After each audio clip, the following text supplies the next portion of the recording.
Magic TV, bienvenue à toutes et à tous. Le président de la République démocratique du Congo, Félix-Antoine Tshisekedi, a expliqué ce jeudi aux ambassadeurs accrédités en RDC qu'il a voulu, à travers ses tournées, briser l'isolement diplomatique dans lequel se trouvait le pays et améliorer les relations avec le voisin et normaliser les relations avec l'Afrique et la communauté internationale. Pour lui, aujourd'hui, la RDC a repris sa place dans le concert de nations. Il a de même profité de l'occasion pour solliciter une implication encore accrue de la communauté internationale dans la lutte contre le terrorisme dans l'est de la RDC.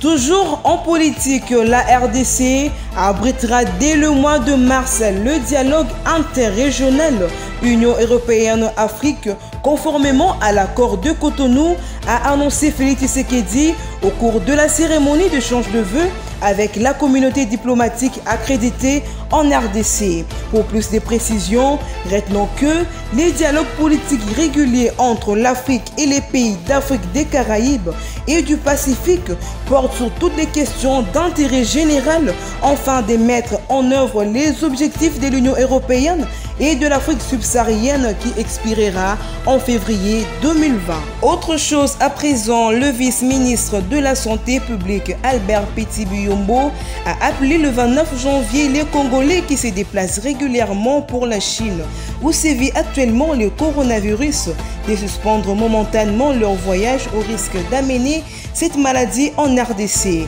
Dans le but notamment de prévenir contre cette maladie, le gouvernement, par les billets du ministre de la Santé publique, dit avoir pris toutes dispositions utiles. On voyage pour la Guinée-Conakry. Que personne ne dicte à Guinée ce qu'elle doit faire, a affirmé mercredi à Conakry le président guinéen Alpha Condé, confronté depuis des mois à une vague de manifestations de l'opposition qui réclame une plus grande implication de la communauté internationale.